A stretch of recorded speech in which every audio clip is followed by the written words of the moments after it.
มื่อในก็เมียเสร็จวันที่23เดือน2แห่ง25เนาะเอาไปต้องมาต้องตักการมาเรื่องอะไรตั้งหันถึงการไหนนะโอเคพอมาตุยเหนือโซเชียลมีเดียเนี่ยก็มันเหมือนดังคืนเฮานั่นแหละมันไรปัดกูหนังกูคำนะเนาะคืนเฮาค่ะมาตู้อ่ะเพื่อนหน้าตังอ่ะฉะนั้นไรปัดไรถูไรผิวไรเจ็ดเนาะเข้ามาตุยการเจรจาอะไรกันก็คือยก็ในโซเชียลมีเดียเนี่ยก็วันนี้ก็พวกมาลาดเนี่ยก็มันพวกเข้มเนาะก็สั่งในหันใต้เฮาในเนี่ยโมเน่กันโมย่ากันโมเก้ากันไว้ค่ะเนาะเมื่อหลังตัวเตียกมันนึกป่นมา3-4วันในเนี่ยจะมีจุ่มจ้าซื้อปันแห้งRCS ออกลิปืนเผายก็ต่างเขาแล้วว่าRCS เมื่อแผวนาทีเก่าขึ้นกูตีกูตั้งเย้าย้อนตกย้อนถึงตับสุดถึงใต้ SC อย่าไปก่อนล้ำตึกน้ำยี่เขาอันมานั่นเนี่ยในห้องว่าขอกอมชนภัยย่าลงพร้อมผมไตเฮาในก็ว่าไรคนเจ้านั่นเนี่ยสังสุดเจ้าหันเจือนสุดเจ้าฮักซื้อฮักคือฮักว่าทั้งเมืองเต้นั่นเนี่ยสังสุดเจ้าหันเขาเจือนต่างเขาเนี่ยสุดเจ้าจอบถามต้องทำกลางใส่เขาเต้เขาเป็นไตเต้ว่าเขาเป็นก้นมิวหือยังขาหนอกอบสารในโมเดลนั่นเนี่ยซึกไตขา2 ปลา 2 ไผ่ก้อมตึกผมยี่กันเนี่ยเขาขาหลุดคือโดยย่างลองเซ่ลองวางกันลองชนภัยนั่งเกะกังเฮานั่งกันนั่นอันพึงดีเป็นอันถูกดีเฮ็ดอันถูกดีมีนั่นค่ะนะไปเอาขาหันก้นเจอปั่นแห้งของเสียขึ้นจึงไตอำจะโคไลนะก้นจ้าเจอปั่นแห้งของเสียขึ้นจึงไตนั่นเนี่ยส่วนภัยต่างเขาว่าเก่าเน่ย่าให้ไตเขาจะพิกันนิดๆจะในเขาขาดอะไรให้ห้ามส่วนกันเจอกันสันคัดก้นเจ้านั่นพอหันตัวมันหูจักตัวมันก็ปั่นฟังเขากว่าพอปั่นฟังดีๆในก็เขาขาดหรืออะไรต่างรัดก่อนที่ตั้งเจ้าหน้าที่เขาขาดหรืออะไรห้องไอ้ปั่นตั้งหันถึงห้องมาปั่นท่านถึงมาตีนาทีโคไลก็ดีนาทีตับสึงไตSCก็ดีสังทบหันตัวเขาเจออันยากเก้าสร้างลองเปียกยากริติกนั่นเนี่ยโดยห้องว่าปานตั้งหันถึงอย่างไรตั้งคู่กันดีเจ้าหน้าที่ตับสึงใต้ค่ะมาตั้งของตั้งจันมันตีหลีอีนึงเนี่ยค่ะเนาะแล้วก็อยู่กับลองเจ็บแผลเนาะเมื่อหนังที่ตั้งตับสึงใต้ SC ค่ะเลยออกรีปืนเผากว่าเผาเตรียมในมีลองเกี่ยวข้องกันตั้งจุ่มเจ็บแผลเจ้านั้นเจ้าไหนอันว่านั่นน่ะสิแต่หันก้นใต้เขากำน้ำเนาะอ่อนกันมาเซมาเน่มาลาดว่าเขาเฮ็ดเราเขาเจ้านั้นเจ้ากันนั่นกันไหนเขาเฮ็ดเขาเฮ็ดซึกใต้เขานั่นเฮ็ดเจ้านั้นเจ้าไหนขอความขอได้เนี่ยเขาอย่าไปลาดลาเขาความขอได้ก่อนเดี๋ยวลาดความหนึ่งขอนั่นสิเขาขาดอะไรเห็นหู้เต้ว่าก็สังลาในสิอย่าว่าแต่ซึกใต้เขาขละนะเขาเจอจ้าใต้เขาอยู่เมืองไทยกำน้ำในตีหู้เดี๋ยวยินกันอยู่ว่าเจ้าหน้าที่ไทยมีลองเกี่ยวของดังจุ่มเจ็บแผ่นน้ำตั้งหลายตัวหนังเมืองไทยเมืองเราเลี้ยวก้อนขอเจ้าหน้าที่บนมีปักมีเปิงลักน้ำมันเกี่ยนมันกึมยังตึกมีคนหับกันในหลวงปองจึงเขาในตับซึกเขาในเจ้าหน้าที่ปริเขาเนี่ยกว่าเกี่ยวข้องตั้งจุ่มเจ็บแผ่นในตั้งน้ำตั้งหลายก้มนั้นเต็นนับปีสังจมหนังที่ตับซึกเมืองใต้เขาค่ะตับซึกอันมีในเมืองใต้กันนะตับซึกมีในเมืองใต้ในมันจะตับซึกตีเมืองเราเลี้ยวก้อนขอเป็นตับซึกลุกขึ้นก้มนั้นหลวงเงินหลวงเจ้าตื้นนั้นตับซึกเนี่ยหลวงเจ้าตื้นนั้นนาทีเนี่ยมันเจ้าก่อที่เฮ็ดผิดกว่าก็มีอันไหนในสุดเจ้าในมอหันซึกใต้มีตั้งพิษสุวรรณกันเต็กอ่อนกันเหยียบแกนที่เขาขาดอ่อนกันเกล็ดเขจือเสียงตับซึกเขาก่อนจะตับซึกของไผ่เป็นตับซึกใต้เขาขาดเว้ยแกนที่เขาขาดอ่อนกันช่วยกันเกล็ดเขอ่อนกันลาดอ่อนกันให้ห้ำคนยากคนเก่านั่นสั่งเปลี่ยนเต้ก็เขาขาดอะไรช่วยกันแก้ไขปัญหามันจะดีมากอีปัญหาเสร็จกันนี่ติ๊กจะมันจะเขาหักใจนะมีว่าหักกันอันว่านั่นเนี่ยเขาขาดเตรียมเลยเก่าเน่กันมีหรือเขาขาดเลยมุ่นเมกันตั้งมุ่นเมกันเนี่ยช่วยกันก็ปูสั่งเนี่ยเขาก็ป้วนในเขาก็ป้วนในเขาเหมือนนั่งก้นอยู่ฮือลำเหลียวกันเนี่ยเขาอีต้องผิดเหมือนกันเนี่ยพวกเขากวยก็ป้าเขากวยอ่ะในขนาดบันทึกไหนนะยกก็ลองหนึ่งตั้งหันถึงเกี่ยวกับลองปังตึกในเพื่อความหันดีเสียก็ลองปังตึกเจอประมาณนี้ลองปังตึกในกวยก็ว่า ลองปังตึกในมันบ่งบอกในลองตั้งมี2ตั้งปังตึกในสังว่าเขาขาแห้งซึกเต็มทนปิ้งโป้ในลองแหลกไรมันเดี๋ยวเป็นตื้อตั้งดีต้นด่าเขาปังตึกในสังว่าเอ็นแห้งเสื้อขาปนมึงเขาขามีปิงหยาปิ้งโป้เขียงต้าบนในปังตึกในเดี๋ยวจังที่เราขายืดเป็นขี้คาบนกว่าไรปังตึกในมันจังแหลกไรกว่า2 นิ้ว2 ลอง 2 ตั้งนะยกก็ทำลองหนึ่งก็เพราะว่าปังตึกย่ำตัวไว้ก็ก้นเมืองเลยก้นอยู่ในพื้นตีก็เลยตุกข้าหมอสุดหมอเซงเลยกอดเลยผ่านเลยหนีเลยไปเลยตายกันนี่มันเป็นต่างของปังตึกเนาะก็นั่นสิมันเหมือนไงเขาแก่หนาแค่หนาปิงใหญ่ปิงใหญ่สูงหนาเลยมาสั่งสอนเจอในมาอะไรตั้งหันถึงกันเลยมามุ่นเมกันเนาะก็คัดด้วยเนี่ยสู่เจ้าในหม้อซึ่งเขามีตั้งพิษอิดอัดไว้สู่อ่อนกันซ้ำเติมใส่อ่อนกันเซ่ใส่โบราณว่าสูมเจ็บตายอ่ะนะเปิ้นเฮ็ดตีตายก็สู่อ่อนกันเน่ตายอ่ะยกอดใต้ก็พิษก็สุกเน่ใต้อะเปิ้นว่าเปิ้นพิษกันเอาสุกเน่ใต้อะวันเหมือนไหนก็ฮัดด้วยน้ำใจใต้สู่นั้นสุกเป็ดกระเซียงสุฮักซึกจะคือใต้เต้ฮ่าเขาต้องด้วยกันวันเหมือนไหนตึกมิวคนออกมาเซ่ตึกมิวเหมือนหนังลอยเขาลึบค้างว่าลึบเกาก้างอ่ะพิษว่าซึกใต้เขาว่าใช่ไหม อ่านลองได้ก็อ่อนกันมาเส้นในตับสุดใจแทงมันสั่งถูกเขาจะไหนเปิ้นพิดกันก็เปิ้นพิดกันลองของเปิ้นแน่เข้าดีกว่ากว่านี้ไตลองในสังเข้าหลุดได้เน่เขาหลุดได้เมกันวันเมื่อไหร่นะเยอะก็ทำลองหนึ่งลองปล่อยในมันจะว่าอีสางพี่น้องไตเพราะว่ามันมึงรอแล้วก้อนขอการเดียนถึงสุเฮ็ดละปล่อยมันเป็นสังได้สุดด้วยวันเมื่อไหร่ปล่อยในเยอะสุดด้วยเงาเลยวันมึงวันเมื่อไหร่เมื่อเดือนสองสู่ผู้ว่าเมืองเขเขาเปิ้นวันกันเกี่ยวผมตอมสู้เขานำตั้งกิจเปิ้นไว้สองสู่ผู้ลองเขาจะไหนก็สารเคเขาหันถึงว่าอำเหิมนั่นเดี๋ยวจังมีซื้อกำผักปอกสามเกิดขึ้นเพราะว่ามีซื้อกำผักปอกสามเกิดขึ้นในซึ่งลองการตาได้กินหากินเองต้องในเมืองไต้เอาค่ะมันเหมือนหนังกูปอกนะกูปอกเนี่ยค่ะก่อนนั้นเถินนี่คือเถินหลวงลอยหลวงเขาเนี่ยมีโหมันโหย่างโหมันเนาะตั้งกินในเถินนี่คือเขาเอากินไร วันเหมือนในเมืองไต้นั่นเถินป่าลึกใหญ่หลวงลอยหลวงนี่มันมีอ่ะสามารถซึกกำผักเกิดขึ้นมาในปอกสามในซึ่งเขาขาดได้กินสังเขาขาดได้เอาอีฉังมากินวันเหมือนในอย่าว่าซึกกำผักได้เกิดขึ้นอ่ะเมืองเขอำฮับซื้อโคของในเมืองไต้ก็เขาพอได้อึบกันตายวันเหมือนเนี่ยอันเขามีเงินอ่อนกันจู้ความต่อเงินไล่มาสักอ่อนกันเอากว่ากินหาอะไรใจเช่นไงความไตห้องว่าพิ้งไปได้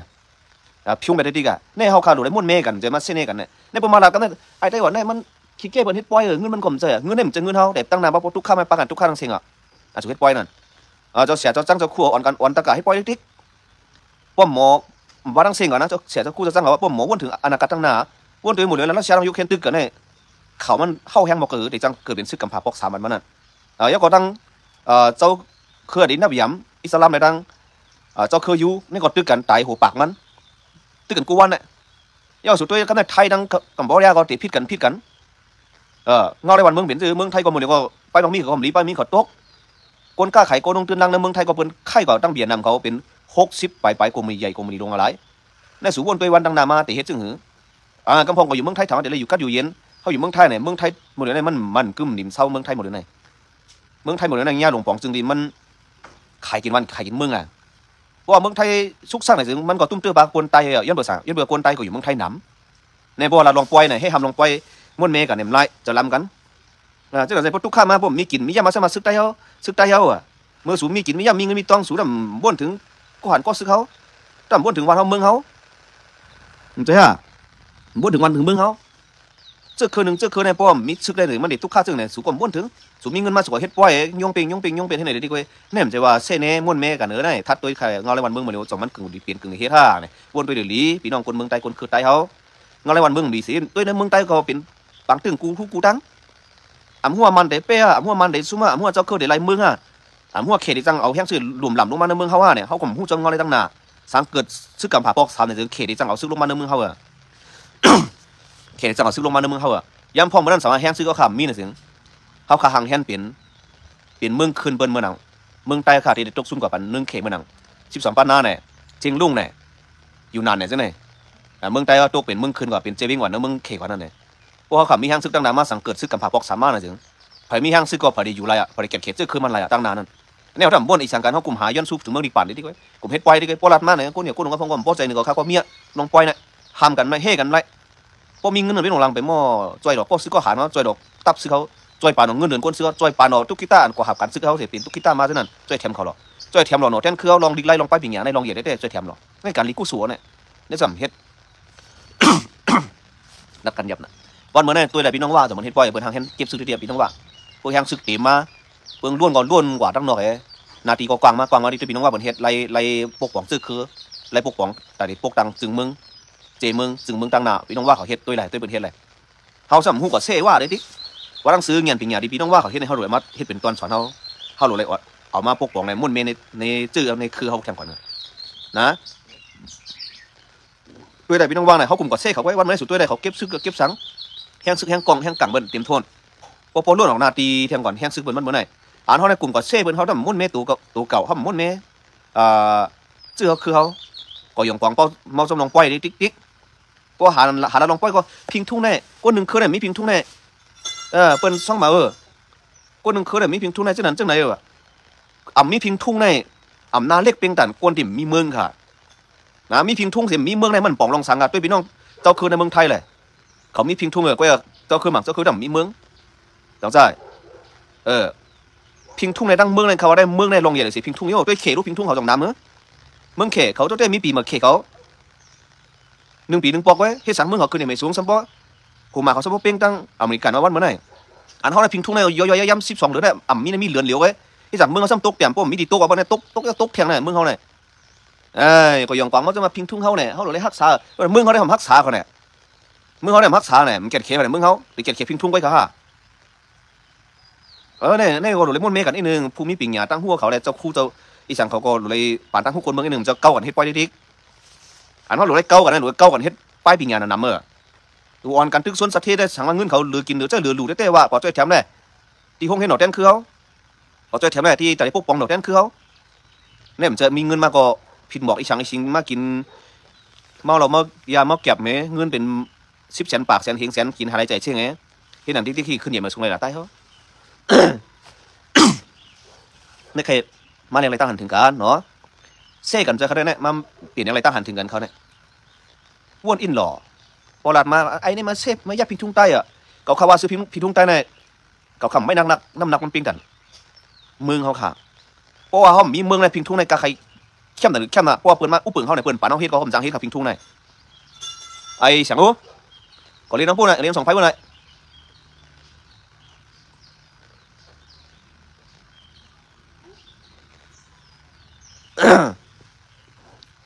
นี่ค่ะเนาะจงใจค่ะพิงทุ่งเขาอะไรเฮ็ดพิงทุ่งเขามีไว้กูมันไว้มันหายขี่ม้าพิงทุ่งอีสานเมืองใต้เขาพูดถึงว่าได้พันปอดิมมีที่อยู่ตอนดัดใต้เนี่ยพิงทุ่งเสือด้วยอะไรเปิดอุปเปิงเขาเปิดกุมกำมาก็เลยว่าเปิดน้ำปานเขาเฮ็ดไว้เพราะมีซึกเพราะอะไรอุปเปิงเขาโกยเนี่ยด้วยนาตีเลยด้วยนั้นเมืองเขอันมือพูดมา8-9 ปีนั่นใต้ข่าวกันปักจอมผิวเฮ็ดพิงทุ่งใต้เนาะเมืองเขอันดีเมืองใต้ดีอยู่จอมเขก่อนนั่นจอมเขปันปักจอมผิวใต้จอมเขปันเฮ็ดไว้ทางจอมเขปันแห้งเขสันคับกำลังจงใจอันนี้พิงทุ่งในพวกมีเมืองทางโกยในไผ่ก็มันปองลงสังกับพิงทุ่งในพระเป็นเจ้าลงมาก็เปิ้นปัวจะอาหนาวนะเปิ้นตีนป่านเฮ็ดก็มจังเฮ็ดค่ะเมืองในอาณาสูงสุดอยู่ที่ขุนเมืองอยู่ผู้เปิงเมืองในใต้เขาอยู่ในปองใจพองเขาหรอในโบราณมาพิงทุ่งเฮาน่ะป้านั่งสังขาเจ้าเขาว่าหยองกวางเมาจมพิงทุ่งเมืองใต้เด้มเอาบ่เปิ้นไปกินใต้ใช่ป่ะซึกใต้มีเลยมีเงินมาสำพวกปองตับซื้อเขาลูก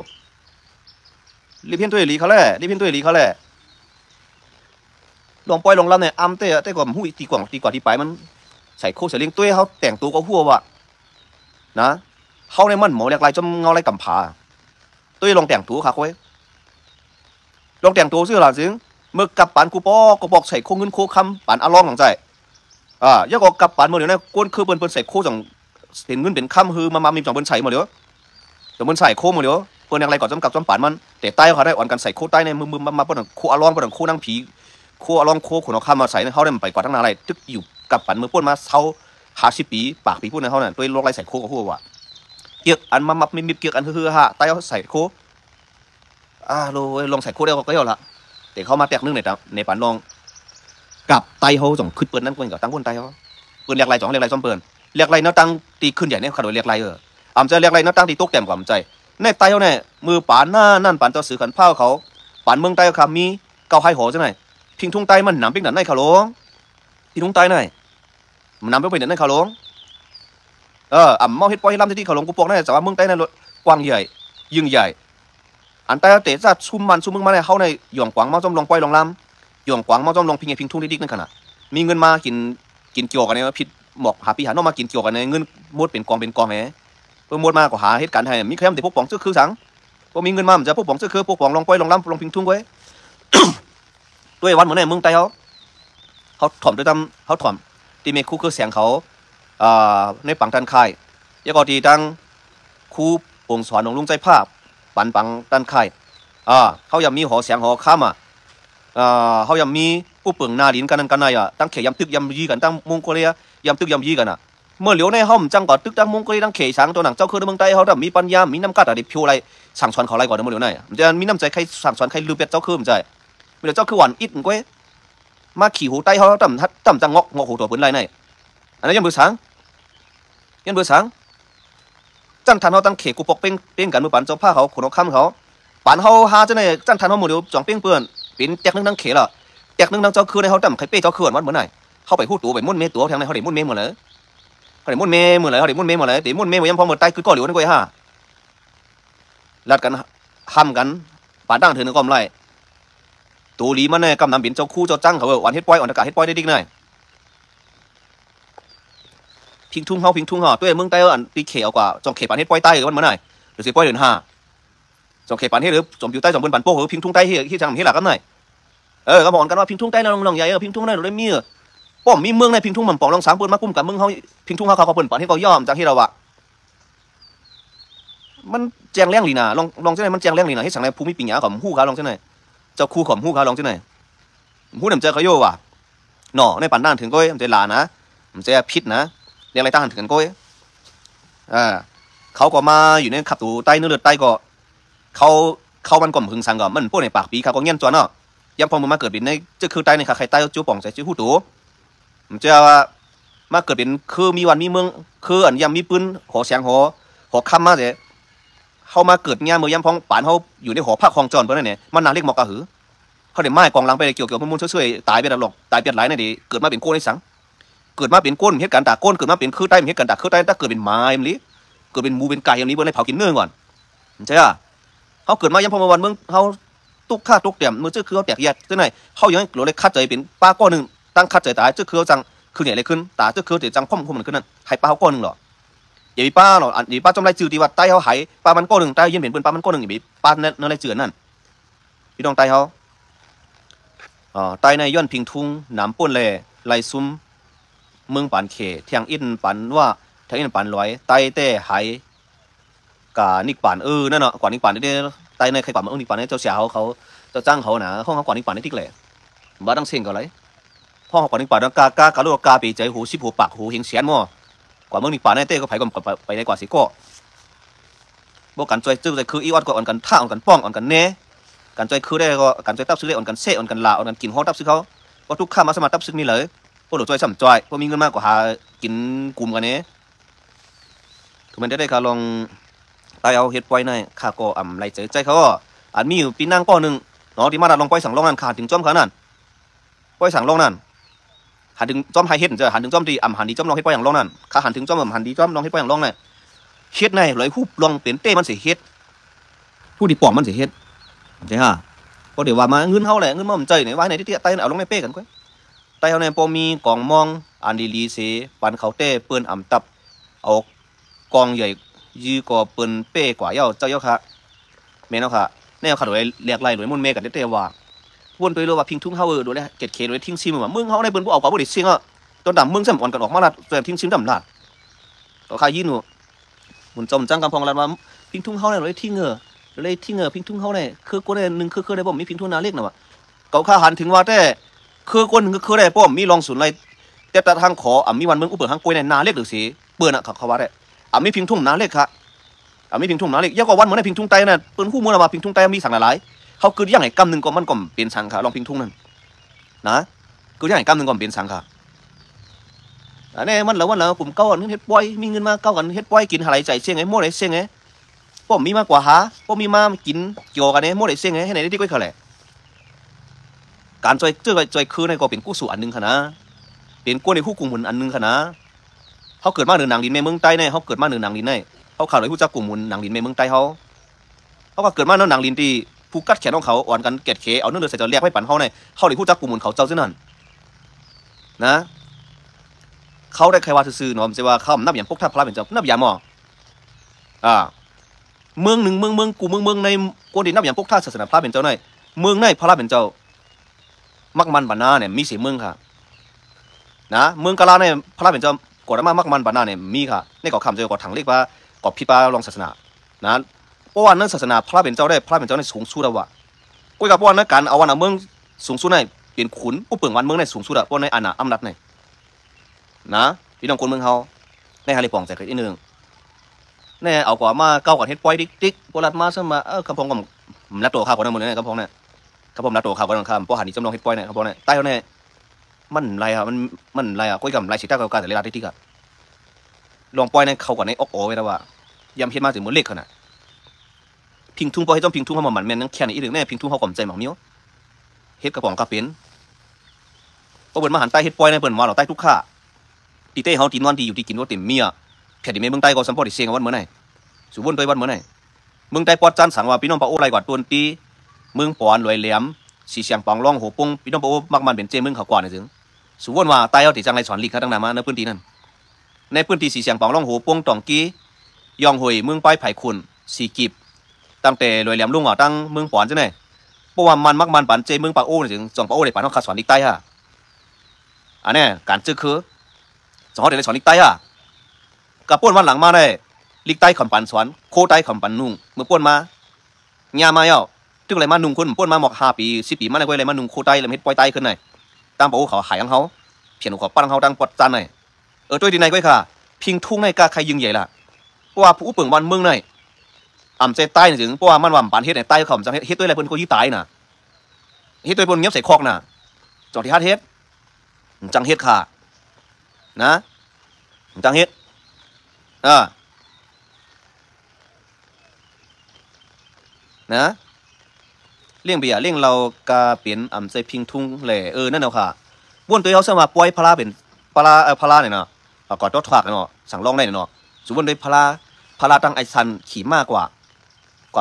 เขาเถื่อนกว่านั้นจงป้าเราบียากว่าฮะจงป้าชาขมชาลิบจงป้าจงป้าอันกับอันแก้มมันจงป้าเสียงกองเสียงม้อจงป้าเสียงติ๊กชัวจงป้านางยิงนางสาวหังเล่าหังหลีเสียกว่าจงมาเจ้าสีทัศน์จงป้ามีไอซันก็หือล่ะ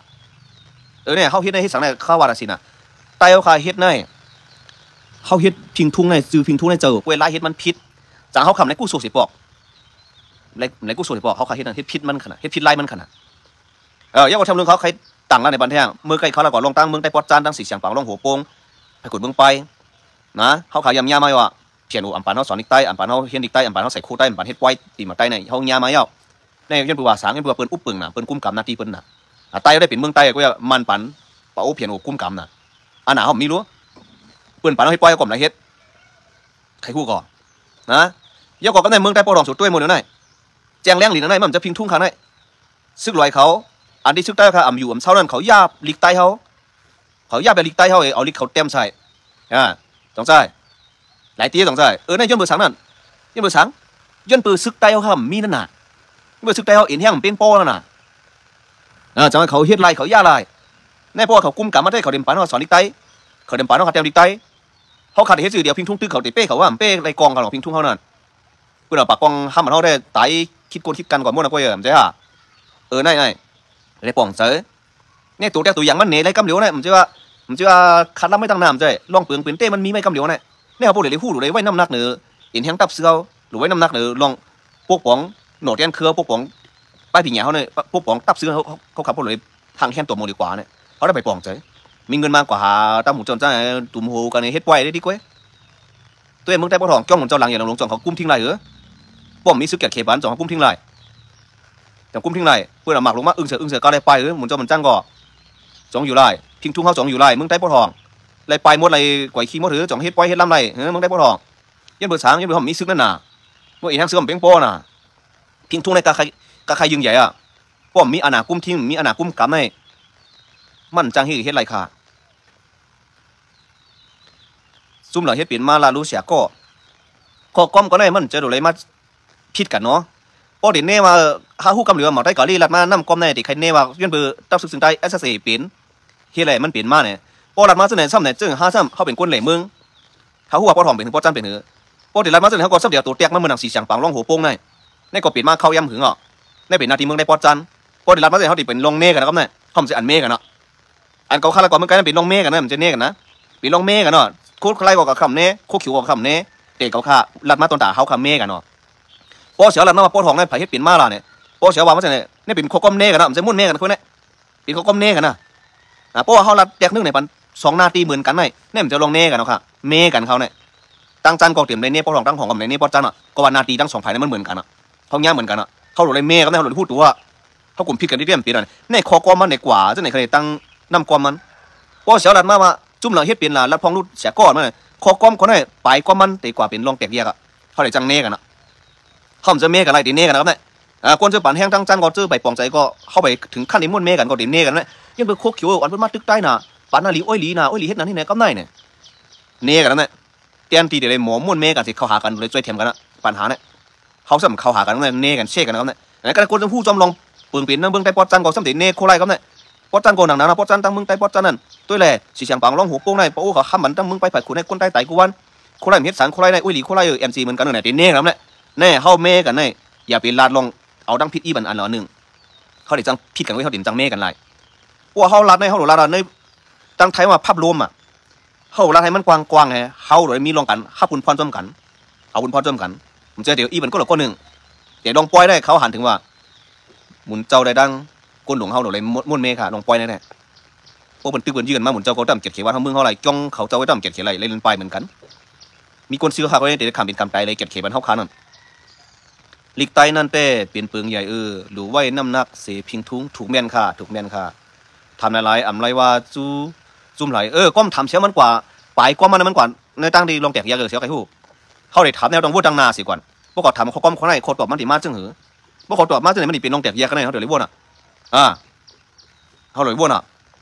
ะผมเจอเขาตั้งหลังตั้งหนึ่งสีลัดไรมือย่ำพองมือซึกไตไปตึกไปยี่กันไหน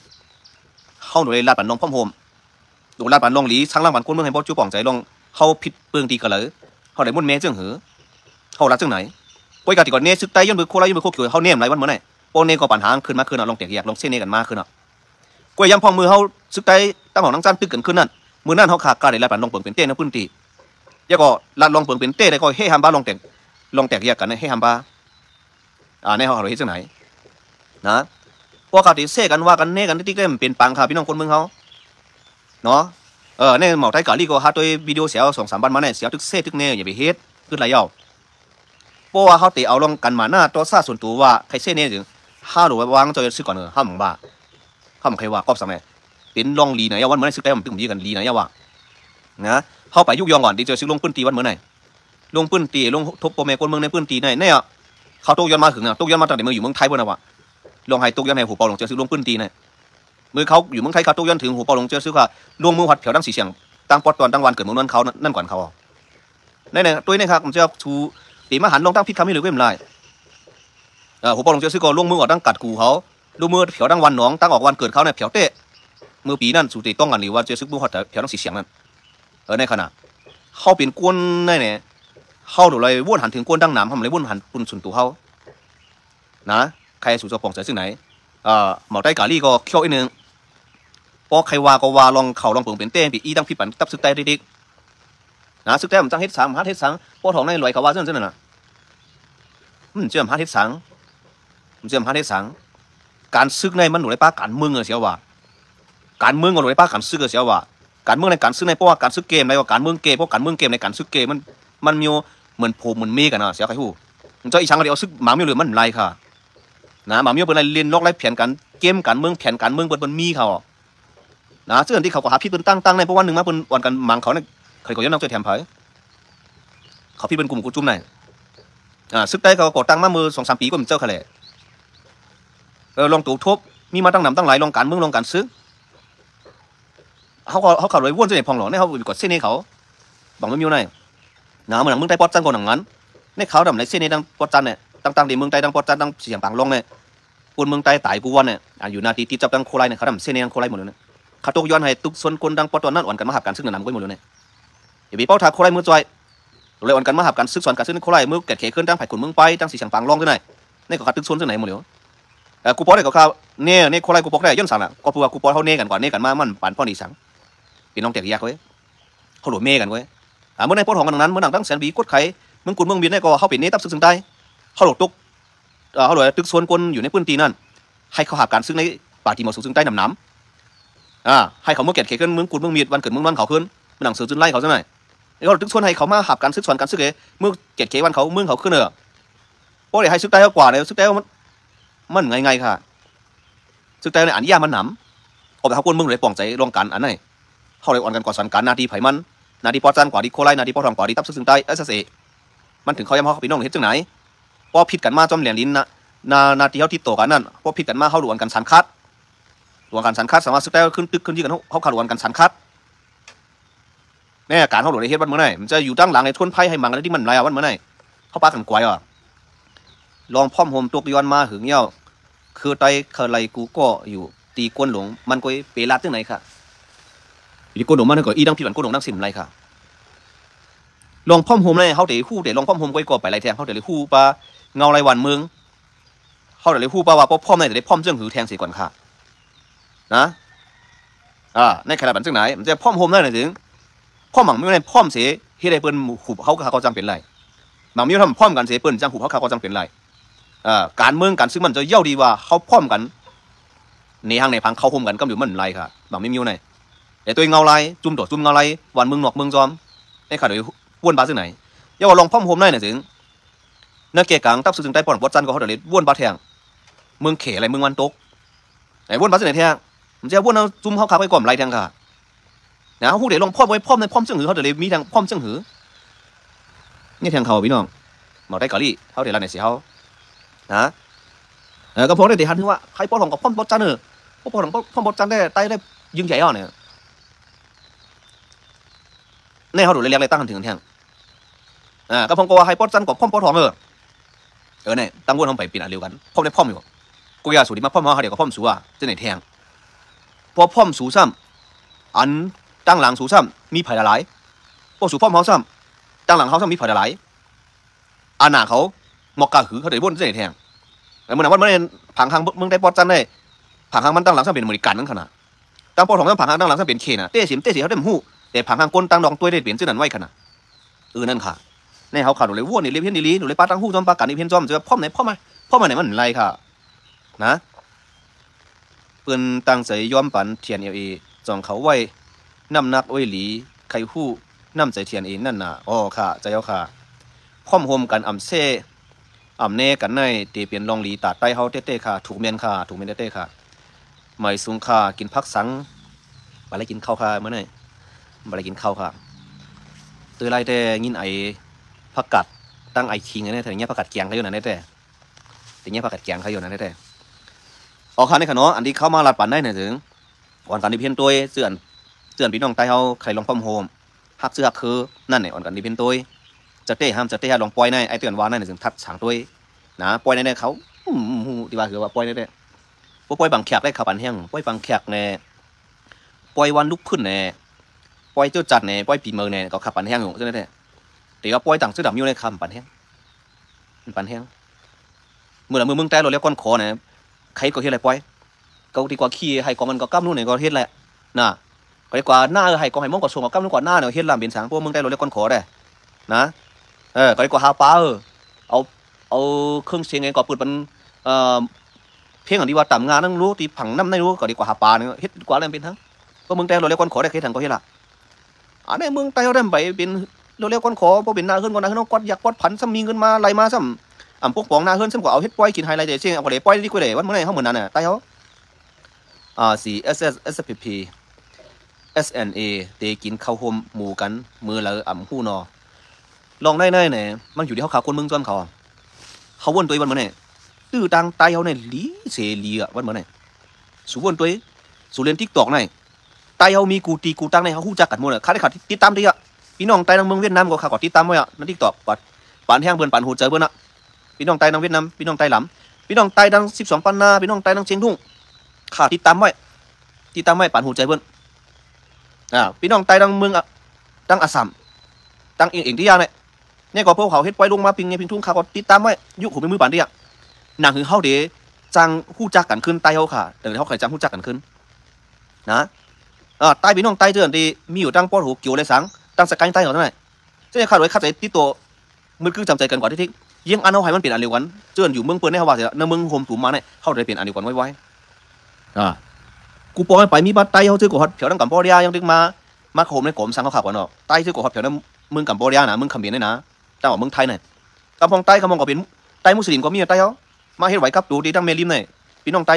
อดีตนับยำศาสนามุสลิมก็มีเขาตัวใต้นี่มันนำนะก็ในเขาเด็กสร้างลงเด็กยากกันได้ที่สังเขาคัดเสือกับ10 กับสันกันแหละคัดจากใครในปืนเป็นมาแหละปืนเจ้าสือขันผ้าเนี่ยปืนเจ้าสามดวงผ้าเนี่ยปืนมือปันลั่นจ้างเนี่ยลั่นเจ้าเนี่ยปืนมือหลังมือหลีที่เขาอ่อนกันคัดใจหาเรียบเพี้ยนเนี่ยปืนเพจใจกันแหละตั้งนานมาเขาเด็กจังก้องแข่งเครื่องใต้เขาในห้องเฮ็ดฉะนั้นเขาอ่อนกันกว่าเฮ็ดปล่อยก็เลยมีปลายมึงจอมเหมือปล่อยเนี่ยตัวพี่น้องใต้12 ปันนาเฮ็ดปล่อยเนี่ยเขาเฮ็ดป้านเหนบ้านลองพิงทุ้งลองโมลินเนี่ยลองโมลิน ลองคนนึงตั้งไว้ใต้เขาเนี่ยลองพีทุ่งใต้เนี่ยลองมึงใต้เนี่ยตัวอย่างพี่น้องตั้งปุ่นประเทศเนี่ยปืนปลาบางปลายมึงอ่ะเขาในมันปลาปลายมึงมันปลาไปพวกท่าศาสนาเขาไปได้ดีกันเลยใต้เขาเนี่ยใต้หลวงเขาเนี่ยนะวันลูกเพื่อนอย่าห้องปล่อยจ่องเตลีโป้ดีว่ามันจะปล่อยก็เป็นปล่อยนะตัวหนังตึกกันยังตึกห้องมาปล่อยตึกกันเนี่ยใต้เขาดีว่าคือละห้ามแต่วันลูกเพื่อนกับวันลูกเพื่อนเนี่ยเป็นจะว่าห้องปล่อยลูกเพื่อนมันก่อนว่างก็แต่ว่าปังปล่อยเนี่ยก่อนเขาหมายถึงว่าเนี่ยวันเจ้าจัดเนี่ยก็มันจะปล่อยเจ้าจัดหรอวันเจ้าจัดเนี่ยก็มันจะปล่อยวันเจ้าจัดเนี่ยจะเลยวันเจ้าจัดวันลูกเพื่อนวันตับซึกใช่ไหมเปิดใส่ปลาปล่อยลงเนี่ยเนาะก็สามารถถึงตีใส่ปลาซื้อปล่อยเนี่ยก็ใต้เขาหย่องปล่อยนั่นน่ะปังตึกก็เดี๋ยวใส่ว่าปล่อยตึกเนี่ยใต้เขาสั่งเดี๋ยวเกี่ยวเข้าเพราะมันใส่ว่าซื้อปล่อยเนี่ยใต้เขาเดี๋ยวมันเข้าเพราะว่าก่อนตึกเปิ้ลเนี่ยหนูใส่ว่าปล่อยตึกเนี่ยใต้เดี๋ยวกว่ากันหิมันกว่าเนอะใช่ป้อมยุ่มจำตัวปล่อยกับปล่อยตึกให้ใต้มันกว่าอยู่ใต้เนี่ยเนาะเขายำยินมือก็เรียกเลยเวลาปล่อยตึกเนี่ยนะเฮ็ดก่อเฮ็ดมา SPP กวยยาขี้แหงขอก้มขอได้แน่ก็ด้วยน้ำมันก็มั่มต้นเนี่ยนาตาตัวเต้มาเสียปองหรอมาตัวเต้มาเซ่จอมกูอ่านขี้แหงขี้แหงเต็มหัววันเมื่อเนี่ยพวกก็ได้เถียงมากกว่าขึ้นก็มันปองลงสังก็ไว้มาก็เหมือนขี้แหงวิ่งก่อนเลยไงเหมือนตั้งหลัดหรออีสังเสียมว่ามันไงเหมือนตั้งหลัดตัวได้เฮ็ดเอาเสียวว่ะป้อหลัดอะไรอยู่เจ้าเสียวได้ปองลงสังอยู่เมืองไทยก็กลางวันกลาง8 โมงหรือว่าเหตุการณ์โปรเล่งไงกลางค่ำมาก็2-3 โมงหรือมาฮับรวนก่อห้องเฮียเนี่ยมันอยู่เฮือนเนี่ยได้ปองลงสังเท่านั้นพอลาดก็เลยเฮ็ดจอมือเสียว่าตั้งหน้าตั้งเฮ็ดมันจะลาดอะไรพอลาดอะไรก็เฮ็ดได้ตีป่องรองสังตัวกอมสังทำก่อนอะไรวันเมื่อไหร่ก็ผสมเฮ็ดสังกันนะจำติว่าฮันเนี่ยตัวกอมสังนั่นควันตุ่มอีกทั้งก้นไม่เป็น3-4-5 หมื่นวันเมื่อไหร่ก้นปากทำถึงก็ผสมเฮ็ดสังน่ะคัดใจน่ะคัดใจหรออีสังเสียมามันไรมาไงรวมๆเขาหรอแล้วเอาคือเอาแห้งแหลกออกมาอีสังเสียมาไม่มีอะไรตั้งตายอาซากันแหลกมากยิ่งเป็นการซื้อกันซื้อจัดนั่นแค่ตัวคนซื้อก่อนแรกมาหลายก็ยังพร้อมกันแรกนะสามไปไรมาวันเหมือนในเมืองไต้เขายังก็ทำลองนึงไปมอนไต้เขาเนี่ยก็เขาขาดยุกยองย้อนสั่งหนาไปมอนไต้เขาได้ไหนถึงเขาขาดแตกนึงไล่ตึกอันหนึ่งไปมอนไหนเขาตัวใจมูของห้องกอมใจมูห้องกอมไหนกวนเมืองถ่อมเมื่อไรกวนเมืองใครยิบกองเสียเข้าปังตึกแกะเขจื้อคือกำเหลียวอ่ะใจมูห้องพอเพลงกอมใจมูเนี่ยมันหนังเลือดหยดเต็มปืนในช้างวันนั้นพากูไต่ก็มือขึ้นเจ้าในสังเขาเนาะยังก็สื่อที่ห้องเจ้าในสังตัวเพียงความใจมูเขาหน่อยเนี่ยไปมอนเขาขัดไว้มีปลาไปเมืองเจ้าไหนนะในโรงใหญ่แก่ห้อมต้องตัวไก่เนี่ยเป็นไล่ตึกอันหนึ่งตัวโกเรียจานไว้โกเรียจานไหนเนี่ยไปมอนเขาได้เนี่ยคือแคมไทยในดูไทยในเขายุยองเมืองไทยเป็นแต่ในไทยในกว่าเรียนกว่ามึงกัมพูชาก่อเฮ็ดกินการมึงกัมพูชาในยันไปกับลุงไหลเมาจอมจึงของกัมพูชาตั้งหางหลีของใจจึงของกัมพูชาเพลงกอมของกัมพูชานั่นน่ะกัมพูชาจะโกเรียนี่ไงไปมอนก็ลงอย่างจ้ายังก็ไปมอนดีหมอวุ่นปลาตาโหนดแดนคือตั้งนานในก็ลงอย่างจ้าตั้งไทยว่ากุศลมันหนังใจเหลือนใส่เขาเนาะไอ้น้องฮกเขาเนาะยังก็แทงผู้หญิงก้อนเนี่ยว่าคำดีเนี่ยในเขาคุกจะไล่เงินอันดีห้องกอมมาเสียกว่ากั้มแต่มันไปเป็นอย่างไต้ขาที่โกไต้นั่นเราขายุกยองได้เตะเนี่ยดีในยุยองได้ค่ะเลยว่าเขาจะในมีตังว่นดีไก่ว่นดีมีตังว่นดีตั้งหน้าไก่เขาจะในหันถึงตั้งหน้าไว้ไก่เขาหันถึงว่าป้ายปิงเนี่ยในมันลงใหญ่โหนดแดนคือในมันลงใหญ่ตอนด่าเจ้าคือหนึ่งคือเขากำแถวนั้นเขาเอากลุ่มบุญได้เตะว่าแน่ค่ะนะเจ้าเนี่ยเขาหลุดในป่านแห้งกันเพราะว่าปุ่งแตงมันเพราะว่าเป็นเฮ็ดป้อยเนี่ยเขาสามเจ้าเอาเงินในกว่าหลู่จอมในปังป้อยได้คำป่านแห้งดันได้หรอเขาเต็มก็ย้อนเอาขว้างเอาแค่พังไก่มาตังขึ้นกันหรอเตะแน่ๆเขาสามเจ้า3 ก้อนเนี่ยมีน้ำใจตอนตาอนาคตจะคือเขาสูงเตะคือแคมเตะเขาหลุดในหมอจอยแถมกันไปปิงหยาแน่ว่าลองฮูกยองเนี่ยเฮ็ดก่อมเป็นสังกูอยากฮู้จื้อคือฮู้จื้อจันเนี่ยเฮ็ดเนี่ยไรนะศาสนาในห้องเกียรติเคก่อมไปเป็นสังกูก็จื้อจัดไตเขาในพวกห้องเกียรติเคในกวายปังนะก็ภาษาก็ภาษาศาสนาในเนี่ยมันจะมีไตคือเหลียวไว้ดีเป้าดีทิ้งดีนับยำมีกวนเป็น10 เมืองชาวเมืองนับยำพวกท่าพระเป็นเจ้าเจ้าตีเพียนตัวหลีเนาะยังก่อนในกำผ่าลงในอันนับยำพวกท่าพระเป็นเจ้าในมึงเลยนำสิเพื่อนในจงสุหูมึงเลยนำสิเป็นจงสุหูอันพี่น้องแต่อ่อนกันมาเขาพวกท่าพระเป็นเจ้าเขายุ่มยำกู้ก่อยพระเป็นเจ้าต่อข้านับยำหมู่แต่ในกำผ่าลงในมึงเลยตีนับยำพวกท่านำสิเพื่อนจงสุหู 8 โมงเนี่ยโป้เลยรู้กว่าเหตุการณ์อ๋อเจ้าก่อนเลยเกิดมาแต่ได้เป็นกรรมกรก็คัดใจเป็นเนาะเพราะว่าสมัยใต้ก็เกิดมาถึงแต่ได้เป็นกรรมกรจื้อจัดได้เด็กเข้มแค่เนาะเพื่อเกิดมาแต่เป็นกรรมกรเมืองเปิ้นนี่ก็หยับเตะเฮ็ดแต่ถูกเก่าย่อมจะเฮ็ดมันตาลูกล่างเนี่ยแทงนั้นเนาะมันย่อมตัวมันไว้น่ะไม่แน่เนาะสังขารลงสัมสาราลงได้มันยาวน่ะมันไกลน่ะก่อนได้ก่อการในการโปรเล่งหรือบอกก็มาตกเรื่องในโปรเล่งเนี่ยโปรเล่งหรือบอกก็มาตั้งเมืองไทยหมดเลยเศรษฐกิจก็มันรีเฮตั้งโปรเล่งเอากันมาโอเคกับมันได้ก็เข้าหลัดกันได้ก่อนค่ะเนาะยิ่งจมขอบใส่กูโก้ค่ะนะที่เข้าหลัดก็อันพิษก็ติป้าอันซีก็ติมีเนาะอันที่พิษก็เอาไปเถอะ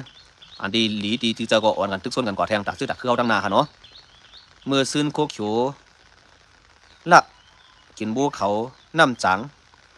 ลองได้แต่เขาใครปั่นต้านถึงว่าเขาเลยจบทำในพื้นที่ย่อค่ะเนาะ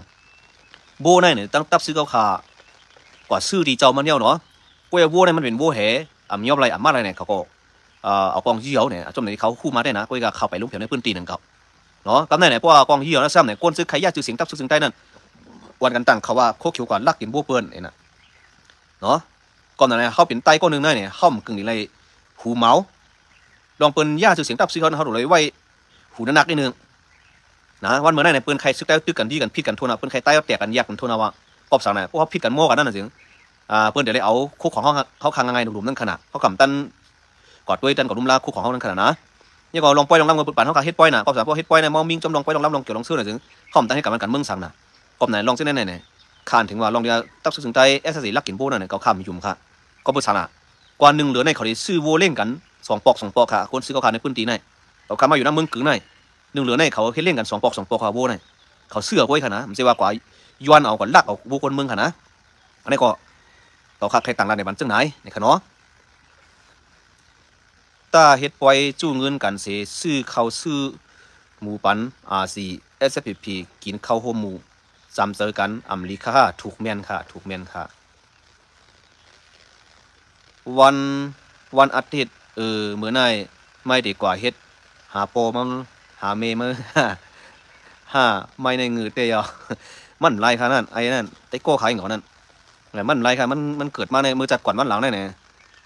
ขามบาคุโก้กันน่ะเขาจะในมือจัดก่อนวันหลังมือปั่นเจ้าผ้าเขานั่นเนี่ยเขาถูกย่ามันห้องเขากว่าตึกไทยน่ะก็ในไทยขับไทยกินไว้น่ะไตเสื่อนมาจนมันตึกเขามาย่าอยุธยาเขาในจัดนามาให้เขามาเป็นขี้ข้าเข้าเลยนะก่อนนั้นเขาจะในจัดในจากเขามาเกิดเป็นไตขึ้นก็เขาได้ก็เป็นขี้ข้าพี่น้องไทยขึ้นก็ว่ามือจัดก่อนนั้นเขาบอกย่าอยุธยามันมาห้องเขาก่อนตึกจนมันดังอยุธยาดังเชียงใหม่ในป้าเขานั่นก็เผาเมืองไทยนั่นมือจัดก่อนนั่นย่าก้อมขำกินที่ไทยก็จัดในมาเกิดเป็นคนเมืองใต้ก็เลยก็ตบก็ปีพูดเขาขึ้นขนาดจังว่าเขาเนี่ยก็เป็นขำมาดังเชียงนาก็ติดจะลำเขาคำพ้องเป็นเขาก็ปีพูดเขาขึ้นน่ะก็เป็นคาลิปจังเป็นเมืองไทยขึ้นน่ะเขาได้ในกึศคำในเรือลืมไรก็เขาในคำจะก้นเหตุการณ์เขาเป็นก้นปีวัวเลยคำว่ากับปล่อยสั่งร้องมาเนี่ยนะว่าเขาย้ำในเป็นเขาปล่อยสั่งร้องจงเจ้าหู้ห้ามหู้ปล่อยสั่งร้องในจัดปันห้าในเขาทำเฮ็ดไปอย่างร้องสาวเขามีลูกใจมาเขาเดินปันเฮ็ดไปอย่างร้องเนี่ยนะเนี่ยปีไอ้ใครพูดก่ออาลูปูตีเนาะหมักน้ำเต้าเนี่ยเขาเนาะเขาตอบบันปีไอ้เขาไงอันที่สื่อพี่น้องว่าแค่คำพูดไม่เท่าการกระทำนั่นเนี่ยมันหลัดเอาไว้ขนาดซื้อเพี้ยนไว้ขนาดที่เต้มันนั่นตู่มันนั่นเปลี่ยนขนาดมันหลัดอะไรไม่มันเฮ็ดสังขนาดจัดก่อนมาหลังเขาเปลี่ยนเช่นนั้นไว้พี่น้องเลยเพี้ยนด้วยปืนอีหลีมือมันกว่าตึกเมืองไทยในมันจะมันอะไรก็ดีเป้ไทยนั่นยันปือปาใต้เลยส่งไปเป้ไทยเขานะกว่าเผาอยุธยาว่ากว่าตึกจังเก่งใหม่จังไหนปาใต้นั่นใต้เตรียมใจกว่าจ้อยเต็มใจมันเอาลูกล่างเจ้าผ้าเขาเอาเฮ็ดตูแหลกมันไว้ขนาดว่าสุ่มกว่าตึกใจเขาในลูกล่างสูเขาดิเอาตายเอาในมันเอาตูปากการไว้จังนั้นขนาดก็น่ะตายจังนั้นถุงยาเจ้าผ้าห้องกว่าตึกใจมันกว่าตึกเมืองไทยกว่าเผาเมืองไทยน่ะไทยมันขำกินเขาไว้น่ะสุมายาวันทำเมืองเขาตายจังไหนสู่เป็นเจอเปิ้นตั้งเขาเป็นเลือดเหลวกันสุกจอยมาเนี่ยมาตึกเขามาเผาวันเผาเมืองเขาจัดน้ำมาอยู่ตายเย้าก็มาเป็นขี้คาที่เผาเนี่ยไทยเขาขำกินจังไหนไว้น่ะจังว่าจัดในมาเนี่ยจังว่าเขาเนี่ยวันยุดก็ขำไรยุดวันลือก็ขำไรลือกำพองก็อะไรที่เต้ๆเนี่ยกำพองก็สายหนึ่งอยู่เมืองไทยก็เป็นเจ้าเป็นคุณก็เป็นผู้รับเหมาเหมือนกำพองก็แต่กำพองได้เขาคิดหน้าเขาตั้งใจตั้งข้อกอดตึกสวยเต้ๆเขาจะไว้บูดเขาหนาน่ะวันลือขำไรลือเขาจะไหนเขาจะเฮ็ดการเล่งต้องเฮ็ดการปีบัวเลยจะล้ำน่ะกำพองเลยนะจะล้ำค่าเปลี่ยนลงเต้มันเอาขายิ่งจมขอบใส่ขาโอเคมาชุมกันหน่อยเมื่อไหร่หน่อยในชุมค่ะ จะให้ขึ้นต้องตักกันมันได้ยินชมขอบใจถึงใจของทุนราคาเนาะอันที่ปันรางวัลมาเนาะยินชมขอบใจค่ะที่ปันเรามานั่นค่ะเนาะขอบใจได้ค่ะหน้า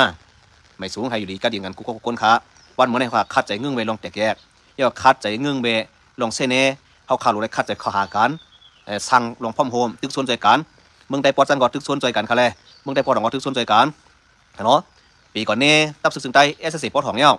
เนาะซื้อสู่เปลี่ยนจากโคไลเป็นจากปอดจันไหนก็สูตรตึกส่วนใจตั้งสีเสียงเขาตั้งปังล่องเขาตั้งไผ่ขุนเมืองไปเขาตั้งยองหวยเขาซะหน่อยให้เขาสอนการซื้อไว้น้ำตอนตาเตอะไรใจแถมพี่น้องคนเมืองใดปอดจันเขาขาคืนตั้งปอดของก็เขาขาหลวนกันตึกส่วนใจกันหลังปอดไข่แสนวีลาชิวเมืองคนเมืองมิดซะหน่อยเขาขาก็โดยอันกันตึกส่วนคนเมืองในป่องเสียหับการซึกเขาขาน้ำเดี๋ยวเขาถึงมีห้างซื้อแกะเขนในพื้นที่ขาขึ้นน้ำเมื่อเลี้ยวซึกได้ขาอยู่พายุมันตึกกันแน่ดีนะเย้าเนาะไปชวนไพ่ให้เขาขาเลยพิษตึกกันแทงเนาะเขาย้ำเจอไหนเขาขาเป็นเขาย้ำดีตัวหนาเขาขาเย้าเนี่ยเนาะป่องว่าสูเปียเย้าเนาะเขาเปียเย้าไหนเขาเนี่ยกอบสารเขาเป็นคนนั่งเกิดตั้งสีเสียงแล้วเนาะก่อนนั้นเขาก็ขึ้นป้าจอมอยู่ก่อนตึกเมืองไทยของนั่นก็เขาตั้งแต่เป็นขี้ขาไทยได้วางอะไรเขาตั้งแต่เป็นขี้ขาไทยได้วางเมืองหนังเสียเขาเลยตัวเลยเขาเฮ็ดก้อกันนั่นสองเขาเอาโปรเล้งวางล่ะเขาว่าไข่กินของกินใต้เนี่ยเขาเดิมก็เป็นขี้ขาบนได้วางหรอเสียวเดิมไล่หลงว่าโปรเล้ง5 ห้องเนี่ยอกลูกออกเขากำหรือว่าให้ปังคุมก็เมื่อเฮ็ดก้อกันนั่นเสียวหัน5หรือ2 5ว่าโปรเล้งห้องไม่เล้งห้อง2 0ต้นนี้เนื้อเขาย้ำตัดเฮ็ดปังคุมปังพวกทุบในเขาตั้น24 ชั่วโมงมาอยู่ในมุกจุ่มกอกขึ้นกลางใจจัดใจกอวี่เขาเนี่ยปังคุมเนี่ย3 ปีไปเขาขัดปอกเลยไว้ปังคุมเลยยังพอเมื่อคุมกันในกรมสังก2 ต้นเขาว่าสิเปิดกำตั้นเนี่ยเพราะเล่นกำปั่นเรือเพราะเล่นกำปั่นเรือ2 ต้นกันกำเมี่ย2 ต้นมีสูจะได้ก็อยู่ละเพราะเล่นไม่เล่นการ5เนี่ยมีสูอยู่ละว่าได้สิ2 ต้นว่าเขาก็มาพอเฮ็ดปังพบทบกวนเมืองลงพบทบกวนเมืองลงปืนตีอันที่ว่าห้ามต้านใน2 มี2 ต้นเสียวตบมาปั่นนู้2 ต้นเนี่ยเขาเฮ็ดสารเนี่ยเขาเลยหย่องอันนั้นเขาเฮ็ดการจื้อคือการจื้อจัดก็เขาเลยหย่องจื้อจัดจื้อคือนะเฮ็ดสังก็เขาเลยหย่องในป้อมหย่องอันนั้นทำอ่องวันไม่จงอ่องอะไรเนี่ยก็อันที่เขาหย่องนั้นมันจะกันหน้าเฮิร์นมันเป็นกันก้นดังน้ำกันเหยียดกันดวงก็ในมันอ่องง่ายๆสังอ่องมากกว่ามันเปลี่ยนแค่หมอกเม็ดงาน1 เม็ดในน้ำมัน1 เตากันนั่นก็เขา1 เม็ดในเขา1 หมอกกันนั่นก็สั่งอ่องมากกว่ามันจะอ่องในก้อนเหลวเดี๋ยวป้ากันอ่องเขาก็พวกเม็ดเหลวมันกลมติ่มโมไรมันจะหลายๆเม็ดหลายๆก๊อกถึงมาติ่มโมไรน้ำมันก็งาเม็ด1 สิเป็นน้ำมันมันเป็นมาไรมันต้องมีเม็ดงาอะไรเม็ดอ่านหูหมื่นหูแสนหูล้านเม็ดมันจังเป็นน้ำมันมา1 เตาไรใช่ฮะมันอ่ำใจราคาเป็นเฮาขายเขาเอาปีลาดปันให้ปีน้องเขาคู่นำค่านั่นเขาว่าน่ะเป็นเจ้าของมันขายไว้บูเฮน่ะแลยื้อเอาเนี่ยเนาะเขาในคนซื้อขายยากจุดเสียงตับซื้อเขานั่นเนี่ยกว่าตังเขาว่าตับซื้อซึ่งใต้เขาลักกินบูเปิ้นซึ่งไหนขายเขาหูหลีก็เขากว่าเหล่จ้อมซื้ออยู่จ้อมซื้อตาเสียเขาเลยแต่มึงกึ่งน่ะ1 เหลือใน2 ปอก2 ปอกก็เขาซื้อโบเล่งคนซื้อตั้งเตอน่ะ1 เหลือ2 ปอก2 ปอกค่ะนะสิว่า1 ปอกสิว่า1 ปอกเล่งซื้อโบเล่งคนซื้อเขาขานั่นเนี่ยปนเมืองเนี่ยเขาว่าน่ะมันอยู่ในเขาฮักซื้อเต็มหูเอาดังฟิตเนสเนี่ยซื้อได้ดินั่นฮะตะเปสูมอกอย่าเซ่หรอกวนปอดนั่นเขาขั้นน่ะยิ้มจมขอบใจขนอที่ส่งเหลามาปั่นข้าวแดงลูกนึงในขนอยิ้มจมขอบใจเต้ค่ะยิ้มจมขอบใจเต้ค่ะตีเอาอีสังล่ะ5 ก้อน 1อ่ำเป็นขี้คาไผ่เขาผมรู้เลยเข้าใจเป็นขี้คาไผ่คาระดับ1 คาอะไรตึกส่วนมากสิในค้างว่างเป็นว่างเนี่ยคาพอดีเฮ็ดไรอาจารย์เบี้ยมาดูเนี่ยคาอยู่เมืองไทยคาตึกส่วนคนใต้เขาเฮ็ดการเมืองไทยเนี่ยเฮ็ดอะไรเป็นสังปุ้ยกาวาเขาว่าเขารู้เลยเลือกการเฮ็ดซื่อถึงการในพวกก็เฮ็ดเมืองไทยเนี่ย1เขาอ่ำหนูเฮ็ดในการไม่วันเขาหนูเลยเฮ็ด2การตัดยาโชยุกยักษ์เขาหนูเฮ็ดการจะไหนย้อนสารมันเป็นอาชีพเท่าไรการไม่วันมาเมืองใต้เขาเดี๋ยวก็เฮ็ดกินจังการไม่วันเนี่ยมันเป็นไรเมืองเขา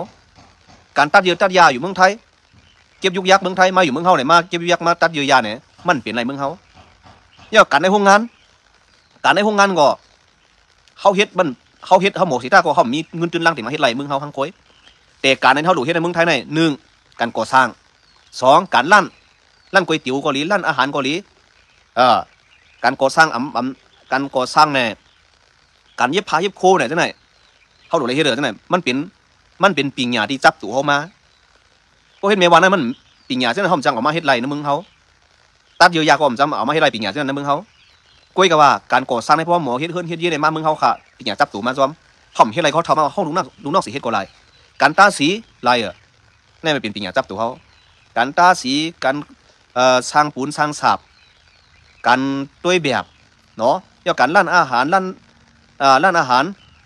ร้านก๋วยเตี๋ยวร้านข้าวที่ไหนเขาเลยเฮ็ดเด้อที่ไหนพอเฮ็ดไหนเขาเดี๋ยวไรปิงหยาเขาไว้เขามาเปิดไรเมืองเขาไม่ให้ไรเมืองเขาอารังมันก่อมสูงอารังมันก่อมใหญ่ในคาทึกส่วนตาสีพี่น้องใต้อยู่เมืองไทยพอก่ออยู่เมืองเปิ้นก่อเฮ็ดไทยเฮ็ดสวนเมืองเปิ้นพอมีการดังมีว่าไปเฮ็ดอะเฮ็ดไทยสวนนั้นเขาเฮ็ดการดีเงินก่อไรปิงหยาก่อไรเอาเฮ็ดการเรื่องนั้นเอาเฮ็ดเรื่องนั้นค่ะพวกเฮ็ดสวนเมืองเขาก็เฮ็ดเลยเฮ็ดสวนใช่ฮะเฮ็ดสวนเอาพี่ละเฮ็ดสวนอะไรเนี่ยถึงมันได้ปิงหยาเขาเฮ็ดเลยไรไปปิงหยาเงินก่อไรปิงหยาก่อไรด้วยเรื่องนั้นใช่ฮะในปูมาเมืองเขาก็เขามาเฮ็ดมาเปิดร้านก๋วยเตี๋ยวร้านก๋วยก่อไรทั้งหมดน่ะมาเปิดร้านลับร้านชาร้านหมูชาลับลิฟต์ที่เขาเฮ็ดไรทั้งก๋วยน่ะมาเปิดไรเมืองเขาร้านส้มตำได้มาเปิดไรเมืองเขาไก่ย่างปลาปิ้งปลาเผาได้เฮ็ดไรอ่ะมาเปิดไรเมืองเขาปิงหยาได้มันจับตัวมาซ้อมโบต่างมีมันจับตัวค่ะเนาะในตั้งถึงไว้กับเขาเลยนะจะยอดมือสั่งสอนคนเมืองใต้อย่าไปวันไปเมืองเหมือนซื้อเฮาในติ๊กไหนเย้าอ๋อหูเปาหลงเจ้าซื้อว่าเจ้านั่นค่ะหูเปาหลงเจ้าซื้อว่าพี่น้องคนเมืองเฮาไปวันไปเมืองเหมือนหนังเฮาเจ้าไหนนี่นั่นค่ะที่หูเปาหลงเจ้าซื้อลงในพื้นที่ก็รีวิวอ่ะนะรีวิวก็ลองดีว่าไปวันไปเมืองเนี่ยก็บ่ดังให้หาให้คนในพื้นที่เนาะอันนี้ก็ดูเลยก่อนลาดปันดังพี่น้องตั้งเมืองไทยในดูแลน้ำเนาะพอลาดปันเนี่ยซ้ำหลายๆก็ซ้ำเต็มไรซ้ำแต่ไรมาเปิดบันกรุงมณีอันละอันนึงในเมืองใต้เฮาเนาะนาที่วัดจันทร์ให้คนเมืองสมบูรณ์มีการเนาะเพราะว่ามีการในคนเมืองก็สนิทกว่าที่ก็เนี่ยเมืองได้ปอทองในวันเหมือนไงปอตอนตั้งเมืองใหญ่เขาเซียนโตเขาสีโป้เขาเกซีเขาชื่อได้เนี่ยเขาจะใหญ่สวนอ้อยไว้มันเนี่ยก่อนนั้นนาทีป่าที่หมดซึ่งใต้ก็เปิดโฮงอ้อยไว้ป่านนั้นเนาะโฮงอ้อยโฮงน้ำตาลทรายไว้ป่านนั้นนะในคนเมืองก็เลยจะใหญ่เสียเฮ็ดอ้อยเฮ็ดสวนอ้อยเสียเลยมีเงินได้เขา1 ปีก็หัวปากแสนมันนาขึ้นไปนาขึ้นมันก็เลยมีเงินเข้าหัวปากแสนมันในป้อมใครปั่นไปในเขาเลยเอาการไว้ปั่นคนเมืองป้อมเฮ็ดปั่นการคนเมืองให้คนเมืองมีรายหากินถึงเขาทำเขาก็คนไรครับเขาเดินไปเลยที่ก็นั่นค่ะเนาะก้มนั้นเขาโดนพวกของนั้นพื้นที่นั่นน่ะก้มนั้นจังคาหันถึงซ้อมไล่ให้ไล่สั่งของป่าที่หมดซึ่งใต้ดับซึ่งใต้ SP SA ปอทองเฮ็ดในคาหันถึงซ้อมเสือเนี่ยเขาจะพวกปองกันเนาะเขากลับในมันคันบ่ดีเนี่ยเขากับสุดเลยตั้งรองห้องอ้อยกลุ่มนี้อ้อยมาเปิดห้องอ้อยป่านนี้คนเมืองในพื้นที่อะไรขายอ้อยย้อนในพื้นที่บางที่ก็เขาจะจอยแถวบ้านลองซื้อเขากับลองเงินตื่นล้างเนี่ยจอยแถวบ้านคนเมืองซื้ออันดีมีสังฆราชนั่นเขาจอยแถวบ้านในห้องมาปกป้องพวกคนเมืองแก่นแข็งก็ตับซื้อแก่นแข็งคนเมืองหมักมีก็ตับซื้อก็หมักมีอ่ะปอยกับหมักมีเงินมาเสียเฮ็ดปอยที่ก็เปลี่ยนก่อนนะเนี่ยย้อนเปิดไหนก็ขาหันที่จำตั้งไผ่ปฏิมาถึงใต้ทับถึงใต้ SP S เฮ็ดเนี่ยขาหันถึงจำไหลมิ้วค่ะก็พออ่อนกันเสียว่าไอ้เต้มันกูตายได้มันมือปอทองเลยมันกูตายเนี่ยคนเหมือนเขาเนี่ยมันเจอเข้าทางใหญ่ตัวเลยอยู่เมืองไทยก็แล้วพวกเอาตัวรถก็ได้แต่ข้ามาเมืองใต้เนี่ยข้ามาหันปฏิมาถึงใต้เนี่ยเฮ็ดสั่งทัวร์ว่ะสั่งทัวร์โอเควันนี้ก็มาสูงค่ะขึ้นยันค่ะเนาะ